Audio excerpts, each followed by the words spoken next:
اقترب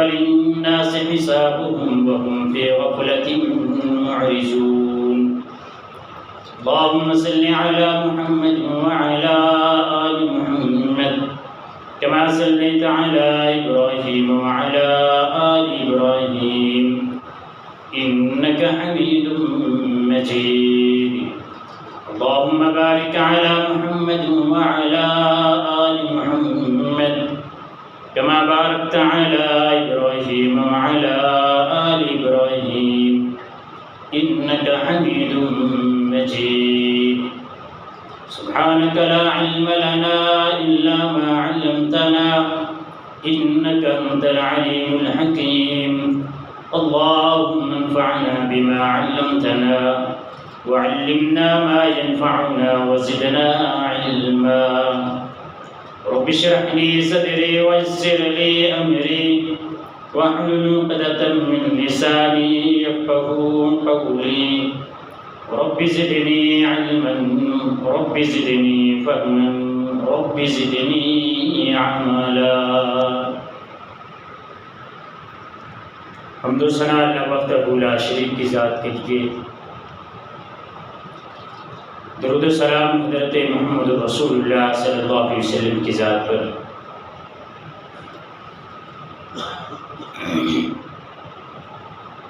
محترم سامعین،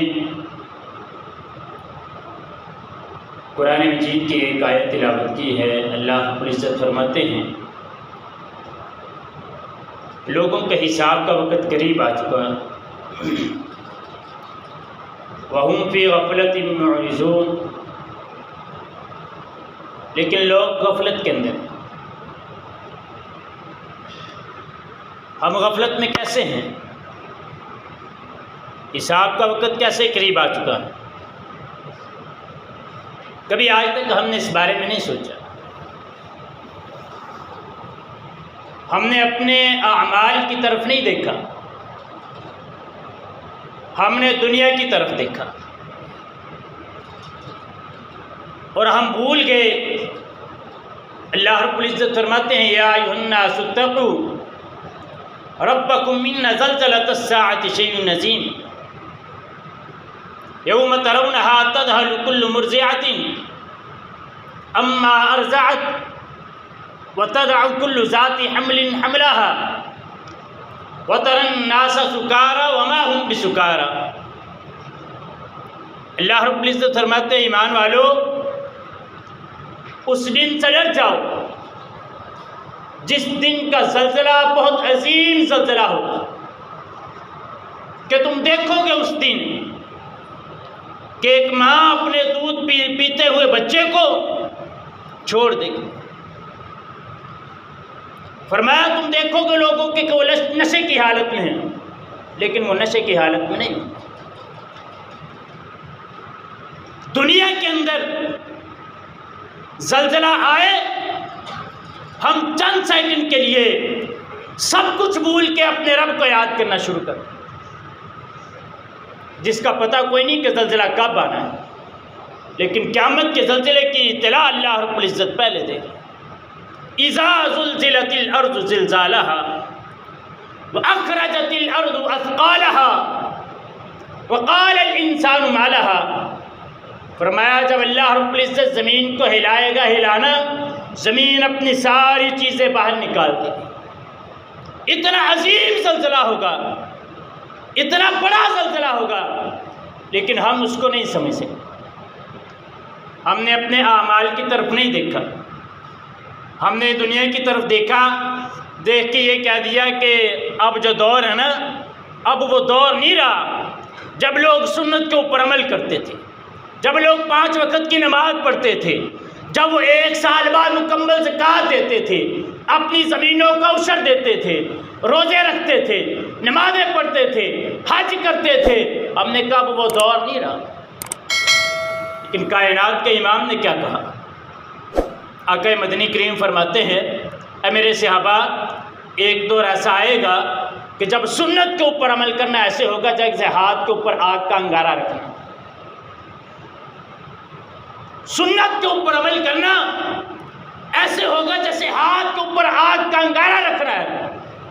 ساتھ فرمایا لیکن اس دور میں جو سنت کے اوپر عمل کرے گا، فرمایا اس کو 50 آدمیوں جتنا اجر ملے گا۔ اللہ کے نبی وہ 50 آدمی کون سے ہوں گے؟ وہ ہم میں سے ہوں گے یا اس دور کے ہوں گے؟ فرمایا میرے صحابہ وہ 50 آدمی تم میں سے ہوں۔ 50 صحابہ کرام جتنا اجر سنت کے اوپر عمل کرنے کا، جب ہاتھ کے اوپر آگ کا انگارہ رکھنا اس طرح مترادف ہو سنت کے اوپر عمل۔ ہم اپنے حساب کو بھول گئے۔ حساب کیسے دینا ہے؟ دیکھتے نہیں روز کتنے واقعات ہوتے ہیں موتوں، یقین کریں دل گھبرانا شروع ہو گیا۔ اسی مہینے کی 1 تاریخ کو میرے بیٹے کی وفات ہوئی۔ 9 تاریخ کو میرا ایک دوست ہے اس کی اہلیہ کی وفات ہوئی۔ کل 2 بڑی موتیں ہوئی ہیں فیصل آباد کے اندر۔ قاری عبدالحفیظ صاحب فیصل آبادی، ان کی اہلیہ صبح ٹائم فوت ہوئی، قاری عبدالحفیظ صاحب رات کو ان کی وفات ہوئی۔ آج شام کو ان کا 5 بجے جنازہ ہے۔ صبح میں نماز پڑھ کے گھر آیا تو مجھے اطلاع ملی کہ ہمارے ایک دوست ہیں ان کی ہمشیرہ کی وفات ہو گئی ہے۔ 5:30 بجے ان کا جنازہ۔ اتنی وفات دیکھنے کے بعد، 60 سال 70 سال زندگی ہونے کے باوجود، اتنے جنازے اپنے ہاتھوں سے دفنانے کے باوجود ہمیں ابھی تک موت کی سمجھ نہیں آئی کہ موت کیا ہے۔ اللہ کے نبی اپنے صحابہ سے پوچھتے ہیں میرے صحابہ بتاؤ تم نے موت کو کیا سمجھا؟ صحابی کہتے ہیں اللہ کے نبی صبح کی پڑی ہے پتہ نہیں رات ہوگی یا نہیں ہوگی۔ دوسرے کھڑے ہوئے فرمانے لگے اللہ کے نبی صبح کی پڑی ہے پتہ نہیں زور ہوگی یا نہیں ہوگی۔ فرمایا یہ تمہارا نظریہ ہے، میں یہ کہتا ہوں ایک سانس آیا دوسرا آئے گا، یہ نہیں، یہ موت ہے۔ اللہ کے نبی سفر کے اندر جا رہے ہیں۔ سفر کے اندر جاتے ہوئے کائنات کے امام نے ایک جگہ پہ قضائے حاجت کی، ساتھ ہی مٹی کے ساتھ تیمم کر۔ صحابی کہنے لگے اللہ کے نبی آپ نے تیمم کیا ہے، ان الماء من کا قریب ہوں، پانی یہ قریب ہی ہے، تھوڑا سا ساتھ ہی ہے پانی، وہاں پہ پہنچ جاتے، جا کے پانی کے ساتھ وضو کر لیتے۔ اللہ کے نبی نے فرمایا اے میرے صحابی پتہ نہیں میں وہاں تک پہنچ بھی سکوں گا یا نہیں پہنچ۔ ہم نے کیا سمجھا؟ اتنے جنازے دفنانے کے باوجود ہم ٹس سے مس تک نہیں، ہم نے موت کو مذاق سمجھا۔ اللہ تعالیٰ قرآن مجید میں کہتے ہیں، رسول اللہ صلی اللہ علیہ وسلم کی حدیث بھی ہے، فرمایا اگر تو بندہ نیک ہو نا، نیک، تو اس کی جان تو آسانی سے نکل جاتی ہے، اگر برا ہو فرمایا یضربون وجوہہم وادبارہم، فرشتے اس کی پیٹھ کے اوپر مارتے ہیں اس کی جان کو نکالنے کے لیے۔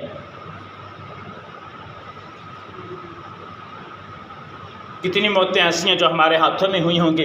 ہم نے کتنے لوگوں کو ایسے دیکھا ہوگا کہ ہم کہتے ہوں گے کہ جناب یہاں پہ بیٹھا ہوا تھا ابھی اٹھ کے گیا، جا کے اس کی وفات ہو گئی، یا نہ چاہتا ایکسیڈنٹ ہونا تھا آرام سے چلا لیتا موٹر سائیکل۔ نہیں میرے بھائی، فَإِذَا جَاءَ أَجَلُهُمْ لَا يَسْتَأْخِرُونَ سَاعَةً وَلَا يَسْتَقْدِمُونَ، جب وقت مقررہ آ جائے نہ ایک گھڑی آگے نہ ایک گھڑی پیچھے۔ کامیابی کس کی ہے؟ فرمایا کل نفس ذائقۃ الموت وانما توفون اجورکم یوم القیامہ فمن زحزح عن النار وادخل الجنہ فقد فاز، فرمایا جو آگ سے بچا لیا گیا جنت میں داخل کر دیا گیا وہ کامیاب ہے۔ بس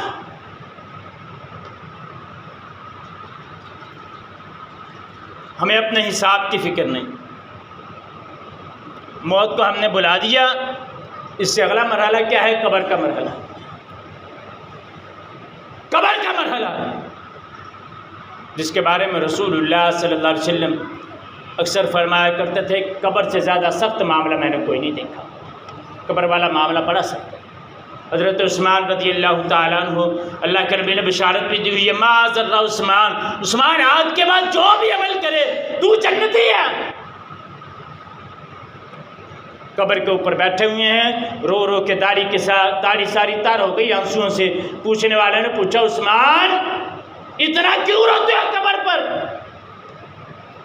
جنت اور جہنم کی باتیں بھی ہوتی ہیں، حشر کی باتیں بھی ہوتی ہیں، پل صراط کی باتیں بھی ہوتی ہیں، اتنا نہیں روتے، قبر پہ کیوں روتے اتنا؟ فرمانے لگے قبر آخرت کی منزلوں میں سے پہلی منزل ہے، اس میں بندہ اکیلا ہوگا، اندھیرا ہوگا اس کے اندر، اگر ہوں گے تو صرف نیک عمل ہوں گے۔ ہم نے جن دوستوں کے پیچھے لگ کے، جن رشتہ داروں کے پیچھے لگ کے، جن اپنے قریبی دوستوں کے پیچھے لگ کے اپنی آخرت کو، اپنی قبر کو برباد کیا، آج وہ بھی جنازے پہ کھڑے ہو کے کہہ رہے ہوتے ہیں مولوی صاحب بندے آ گئے جلدی کرو جنازہ پڑھاؤ۔ کبھی آج تک کسی دوست نے یہ کہا ہو کہ یار میرا دوست بہت اچھا تھا، ساری زندگی ہم نے اکٹھے کھایا، اکٹھے پیا، اکٹھے ہم بیٹھتے رہے، اکٹھے ہم سفر کرتے رہے ہیں، مجھے قبر میں اس کے ساتھ لٹا دو؟ کبھی کسی نے آج تک کہا؟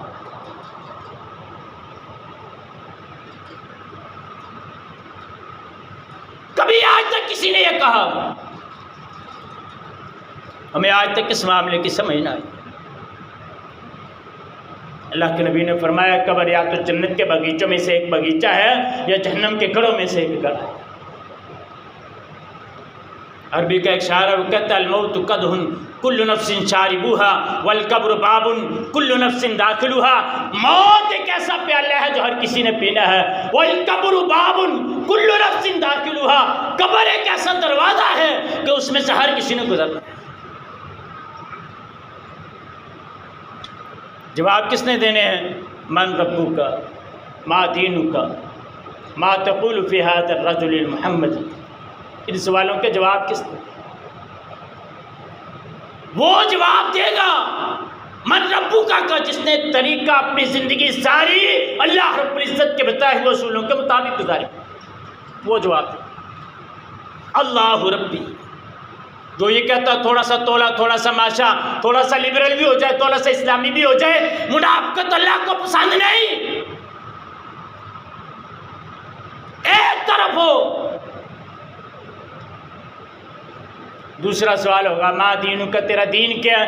دین پر چلا ہوگا سیدھے راستے پر، اہدنا الصراط المستقیم، صراط مستقیم پہ چلا ہوگا تو جواب دے گا دینی الاسلام۔ یہاں پہ معذرت کے ساتھ عرض کروں گا، ہم دین کے اوپر نہیں چل رہے، ہم مذہب پہ چل رہے ہیں۔ ہم دین پہ نہیں چل رہے، ہم مذہب پہ چل رہے ہیں۔ اب سوچتے ہوں کہ مذہب اور دین ہے ساری زندگی دین کے مطابق گزارنا۔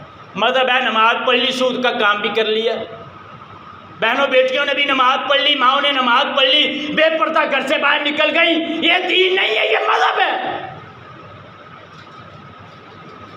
دین یہ ہے اگر تو مسجد میں نماز پڑھتا ہے تیرے گھر کا ماحول بھی اسلامی ہونا چاہیے، کہ فلم چلتی دیکھ کے اٹھ کے آ کے نماز پڑھ کے پھر جا کے تو جا کے فلم ہی دیکھے گا، تو دین کے اوپر نہیں، تو مذہب کے اوپر ہے۔ اور یہ انگریز کی سب سے بڑی سازش، تو اس نے ہمیں مذہب کے، اس کو مسئلہ ہی نہیں تھا، اس کا مسئلہ تو تھا دین سے، دین اس نے ہم سے لے لیا، ہم نے چھوڑ دیا۔ تیسرا سوال ہوگا ما تقول فی ھذا الرجل محمد، تیرا اس شخص کے بارے میں کیا خیال ہے جس کو محمد کہتے ہیں صلی اللہ علیہ وسلم؟ کیا خیال ہے تیرا اس شخص کے بارے میں؟ وہ کہے گا ہوا عبداللہ و رسولہ۔ اگر نیک ہوگا تو جواب دے گا وہ اللہ کا بندہ اور اس کا رسول ہے۔ فرمایا اچھا، پھر سوال ہوگا تجھے یہ کیسے پتہ چلا کہ وہ اللہ کے بندے اور رسول ہیں؟ تجھے کیسے پتہ چلا؟ وہ جواب دے گا قرأت کتاب اللہ، میں نے اللہ کی کتاب کو پڑھا تھا۔ اللہ کی کتاب کون سی ہے؟ قرآن مجید، جو ہماری گھر کی سب سے اوپر والی الماری میں پڑا ہوتا ہے۔ وہ اس دن اس کی ضرورت پیش آتی ہے جس دن ہم نے اپنی بیٹی کو رخصت کرنا ہو گھر سے، اس کے سر کے اوپر سایہ کر دیں، چاہے اس نے ساری زندگی قرآن مجید کھول کے نہ دیکھا۔ اگر اللہ کی کتاب قرآن مجید کا صحیح فہم حاصل کیا ہوگا تو پھر جواب دے گا قبر کے اندر، اگر صحیح فہم حاصل نہیں تو پھر جواب نہیں دے سکتا۔ ترجمہ پڑھو قرآن مجید کا، اس کو صحیح طرح تجوید کے ساتھ پڑھنا سیکھو۔ ہم میں سے 80% لوگ ایسے ہی ہیں تقریباً جنہوں نے بچپن میں جو پڑھا تھا نا دوبارہ کوشش نہیں کی کہ اس کو صحیح کریں۔ اور میں نے ایسے والدین بھی دیکھے ہیں جو خود اسکول نہیں پڑھے، اپنی اولاد کو ٹھڈے مارتے ہیں کہ جناب ہم نہیں پڑھے، تم تو پڑھو۔ کبھی کسی والد نے آج تک اس وجہ سے نہیں مارا کہ ہم نہیں پڑھے چالی اور تو قرآن مجید صحیح طرح پڑھ. یہ ہماری حال ہے. اقترب للناس حسابهم وهم فی غفلۃ معرضون. حساب کا وقت قریب ہے لیکن ہم غفلت. حدیث سے ہم نے کئی مرتبہ سنی, کائنات کے امام نے فرمایا کہ بندہ ابن آدم جب تک 4 سوالوں کے جواب نہیں نہ دے گا اللہ رب العزت کے سامنے اتنی دیر تک وہ اپنے قدموں کو نہیں ہلا سکتا. پہلا سوال ہوگا ان عمرہ فیما افنا, بتا تجھے 30 سال 40 سال 50 سال 60 سال 70 سال عمر دی تھی کہاں پہ گزار کے آیا؟ دے جواب 60 سال کا. یقین کر میں تو ایک بات کہتا ہوتا ہوں کہ ہم واپڈا کی بجلی 1 مہینہ چلاتے ہیں, 1 مہینہ بل نہ دیں, اگلے مہینہ وہ میٹر کاٹنے کے لیے آ جاتے ہیں. اگر اللہ نے اس بات کا سوال کر لیا کہ 60 سال تجھے میں نے یہ آنکھیں دی تھی, ان آنکھوں سے دیکھتا رہا, اس کا بل ادا کر, ہم بل ادا کر لیں گے. ہے ہم میں اتنی طاقت؟ دوسرا سوال ہوگا ون شبابہ فیما بلا, بتا تجھے 18 سال سے لے کے 40 سال تک کڑیل جوانی دی تھی کن کاموں میں صرف کر کے آیا؟ بتا. جوانی کا علیحدہ سوال, عمر کا علیحدہ سوال. تیسرا سوال ہوگا وَعَنْ مَالِهِ مِنْ أَيْنَ اكْتَسَبَهُ وَفِيمَا أَنْفَقَهُ, بتا تجھے مال دیا تھا کہاں سے کمایا, کہاں پہ خرچ کیا. ایک ہی سوال نہیں ہوگا کہاں پہ خرچ کیا, کہاں سے کمایا وہ بھی بتانا پڑے گا.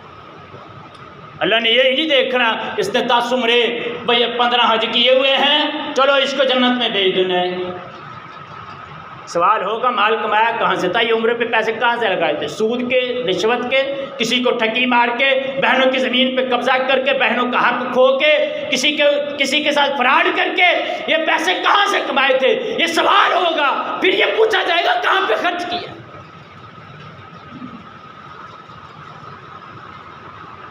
ایک سوال نہیں ہوگا, 2 سوال ہوں گے. کمایا کہاں سے تھا, لگایا کہاں پہ ہے؟ حرام کمایا حلال لگایا پھر بھی قبول نہیں, حلال کمایا حرام لگایا پھر بھی قبول نہیں. حلال کمانا حلال ہی لگانا ہے. چوتھا سوال ہوگا وَمِنْ عِلْمِهِ مَاذَا عَمِلَ بِهِ, اتنے خطبے سنے, اتنی تقریریں سنی, اتنے واعظ سنے, اتنے درس سنے, مسجد کے اندر پہلی صف میں بیٹھتا تھا, 5 وقت کی نماز پڑھتا تھا, ترجمہ قرآن کی کلاس بھی اٹینڈ کرتا تھا. بتا تیرے پاس اتنا علم تھا, عمل کتنا کیا؟ جواب دے. اقترب للناس حسابهم وهم فی غفلۃ معرضون, حساب کا وقت کریے, لوگ غفلت کے اندر. دوسری حدیث سنن ابن ماجہ کی, حضرت سیدنا عبداللہ بن عمر رضی اللہ تعالیٰ عنہ سے حدیث کے راوی فرماتے ہیں قال اقبل علینا رسول اللہ صلی اللہ علیہ وسلم, رسول اللہ صلی اللہ علیہ وسلم نے ہمیں اپنی طرف متوجہ کیا. فرمایا یا معاشر المہاجرین خمس اذا ابتلیتم بہن واعوذ باللہ ان تدرکوہن, فرمایا 5 چیزیں ایسی ہیں مہاجرین کی جماعت جن میں تم آزمائے جاؤ گے, میں اللہ سے دعا کرتا ہوں کہ تمہارے اوپر وہ 5 چیزیں نہ آئیں. پہلی چیز فرمایا لم تظہر الفاحشۃ فی قوم قط, جب کسی قوم کے اندر فرمایا فحاشی عام ہو جائے, حتیٰ یعلنوا بہا, کہ وہ اس کا کھلے عام اظہار کرتے پھریں. فرمایا پھر کیا ہوگا الا فشا فیہم الطاعون, ان میں طاعون کی بیماری آئے. صرف طاعون کی بیماری نہیں, فرمایا والاوجاع التی لم تکن مضت فی اسلافہم الذین مضوا, ایسی ایسی بیماریاں آئیں گی جو ان سے پہلے لوگوں میں موجود نہیں تھی. نشانی پوری ہو گئی ہے. فحاشی عام نہیں ہمارے ملک میں, نشانی پوری ہو گئی. کہاں تھا ڈینگی, کہاں تھی ہیپاٹائٹس, کہاں تھی شوگر, کسی کو جائیں 30-40 سال پیچھے کوئی ایک آدھ بندہ جس کو یہ بیماری ہوتی تھی. اب آیا کرونا, ہم پھر بھی نہ سمجھے. کرونا کی وجہ سے تو ہماری بہنوں نے, ہماری ماؤں نے منہ ڈھانپ لیے, ماسک لگا لیے, کائنات کے امام کے حکم کو نہ مانا, اللہ رب العزت کے حکم کو نہ مانا. اس وجہ سے پھر ایسی بیماریاں آئیں جو بیماریاں ہم سے پہلے لوگوں میں موجود نہیں تھی. دوسری چیز فرمایا وَلَمْ يَنْقُصُوا الْمِكْيَالَ وَالْمِيزَانَ إِلَّا أُخِذُوا بِالسِّنِّينِ وَشِدَّةِ الْمَعُونَةِ وَجَوْرِ السُّلْطَانِ عَلَيْهِمْ۔ فرمایا جب یہ ماپ تول میں کمی کریں گے، ہم یہ سمجھتے ہیں ماپ تول میں کمی صرف جو تکڑی وٹے سے وہ کمی کرتا ہے نا، زیادتی کرتا ہے وہی ہے، اس سے یہ مراد نہیں ہے۔ جو بندہ ڈیوٹی کسی کی کرتا ہے، ڈیوٹی کم کرتا ہے، تنخواہ پوری لیتا ہے، وہ بھی اس میں شامل ہے۔ کپڑا ماپتا ہے تب بھی، استاد ہے اپنی تنخواہ پوری لیتا، پڑھاتا نہیں ہے صحیح، وہ بھی اس میں شامل ہے۔ جب ماپ تول میں کمی ہوگی پھر کیا ہوگا؟ فرمایا الا اخذوا بالسنین، قحط سالی آئے گی، لوگ مر رہے ہیں لمبی لمبی لائنوں میں چینی لینے کے لیے، 1-1 کلو لمبی قطار کے بعد ملتی ہے۔ فرمایا قحط سالی آئے گی، اچھا اور کیا آئے گا؟ فرمایا وجور السلطان علیہم، اللہ تعالیٰ ان کے اوپر ظالم حکمران نافذ کر دے، جن کو اپنے علاوہ کسی کی پرواہ نہیں۔ یہ نشانی بھی پوری ہو گئی ہمارے اندر۔ تیسری چیز کائنات کے امام نے فرمایا وَلَمْ يَمْنَعُوا زَكَاةَ أَمْوَالِهِمْ إِلَّا مُنِعُوا الْقَطْرَ مِنَ السَّمَاءِ وَلَوْلَا الْبَهَائِمُ لَمْ يُمْطِرُوا۔ فرمایا لوگ زکوٰۃ دینا چھوڑ دیں گے، پھر کیا ہوگا؟ فرمایا إِلَّا مُنِعُوا الْقَطْرَ، اللہ تعالیٰ آسمان سے بارشیں نازل نہیں کرے گا۔ وَلَوْلَا الْبَهَائِمُ لَمْ يُمْطِرُوا، فرمایا اگر بارشیں ہوں گی بھی نا تو زمین کے اندر جو چوپائے موجود ہے نا، جانور موجود ہے، ان کی وجہ سے بارش ہوگی کہ وہ نہ مر جائے، اس وجہ سے مسلمانوں کو بھی کچھ فائدہ ہو جائے گا، لیکن زکوٰۃ نہ دینے کی وجہ سے مسلمانوں کے اوپر بارشیں نہیں آئیں۔ اب جو بارشیں آتی ہیں نا وہ جانوروں کے لیے آتی، ہمارے لیے نہیں آتی۔ بے موسمی بارشیں ہمارے لیے نہیں، کسانوں کی فصلیں تباہ ہو جاتی ہیں باہر پڑے ہوئے، اسے دینے کے لیے پھر بھی راضی نہیں۔ ہم نے زکوٰۃ کو روک لیا، اللہ رب العزت نے بارشوں کو روک۔ چوتھی چیز فرمایا وَلَمْ يَنْقِضُوا عَهْدَ اللَّهِ وَعَهْدَ رَسُولِهِ إِلَّا سَلَّطَ اللَّهُ عَلَيْهِمْ عَدُوًّا مِّنْ غَيْرِهِمْ فَأَخَذُوا بَعْضَ مَا فِي أَيْدِيهِمْ۔ فرمایا جو اللہ اور اس کے رسول کے وعدے کو توڑ دیں گے۔ کون سا وعدہ؟ لَقَدْ كَانَ لَكُمْ فِي رَسُولِ اللَّهِ أُسْوَةٌ حَسَنَةٌ، اللہ اور اس کے رسول کو عہد کو توڑ دیں گے، پھر اللہ تعالیٰ ان کو اوپر دشمن کو مسلط کر دے گا، اور پھر کیا ہوگا؟ جو ان کے ہاتھوں میں ہے وہ بھی لے لے گا۔ ہم اتنے غلام ہو گئے، اتنے غلام ہو گئے، ہم بڑا احساس جاگ رہا ہے انڈیا کے اندر کورونا کی وجہ سے حالات تو یہ بڑی ہمیں بڑا ہمیں احساس ہوا ہے۔ 650 دن سے ہمارا کشمیر بند ہے، ہمیں احساس نہیں ہوا۔ انسانیت بہت یاد آ رہی ہے بڑے لوگوں کو۔ پرسوں بھی میرے ساتھ ایک آدمی نے بڑی بحث کی کہ جناب انسانیت کے ناطے سے کائنات کے امام نے جی وہ فتح مکہ کے موقع پر سب کو معاف کر دیا تھا۔ مانتے ہم ساری باتیں مانتے ہیں، لیکن جو ظلم ہوا ہے کشمیر کے اندر، جو برما کے اندر، شام کے اندر، فلسطین کے اندر، یہ ایمبولینس سے یہ آکسیجن ہماری وہاں پہ کیوں نہیں گئی؟ ہماری فوجیں وہاں پہ کیوں نہیں گئی؟ وہ مسلمان نہیں تھے؟ کافروں کے لیے ہمارا بڑا احساس جاگ رہا ہے، بڑی انسانیت ہمیں یاد آئی ہے۔ وہ اس بچے کو یاد کرو جس بچے نے کہا تھا میں اللہ کو جا کے سب کچھ بتاؤں گا۔ پانچویں اور آخری چیز حدیث کے اندر فرمایا وَمَا لَمْ تَحْكُمْ أَئِمَّتُهُمْ بِكِتَابِ اللَّهِ وَيَتَخَجَّرُ مِمَّا أَنزَلَ اللَّهُ إِلَّا جَعَلَ اللَّهُ بَعْثَهُمْ بَيْنَهُمْ، جب تمہارے حکمران، تمہارے چیف جسٹس، سپریم کورٹ کا جج، سیشن کورٹ کا جج، ہائی کورٹ کا جج اللہ کی کتاب کے مطابق فیصلہ نہیں کرے گا، فرمایا پھر اللہ رب العزت تمہاری آپس کے اندر لڑائی شروع کروا دے گا۔ کیا فیصلے؟ 20 سال بعد ایک لڑکی کو رہا کیا کہ جی یہ لڑکی اس کے اندر شامل نہیں تھی اس قتل کے اندر، 20 سال بعد رہا کیا۔ جب وہ گھر گئی تو گھر کے اندر کچھ بھی نہیں ہے، سارے فوت ہو گئے۔ گھر والوں کی جوتیاں دیکھتے کہ ان کو رو رہی ہے۔ یہ ہماری عدالتوں کا انصاف، قائم کرو حدود اللہ کو۔ آج ہی حدود اللہ اگر اس ملک کے اندر نافذ ہو جائے یہ ساری لڑائیاں ختم۔ ہم نہ سمجھ سکے اقترب للناس حسابهم وهم فی غفلۃ معرضون۔ حساب کا وقت قریب ہے، لیکن ہم غفلت کے ہیں۔ 2-3 باتیں غزوہ بدر کے حوالے سے، چونکہ آج 17 رمضان المبارک ہے، پیچھے 16 رمضان گزرا ہے، کل 16 رمضان کو مکہ فتح ہوا، 17 رمضان کو حضرت امی عائشہ صدیقہ طیبہ طاہرہ رضی اللہ تعالیٰ عنہ کی وفات، 17 رمضان کو ہی غزوہ بدر ہوا تھا، جو پہلا حق و باطل کا معرکہ تھا۔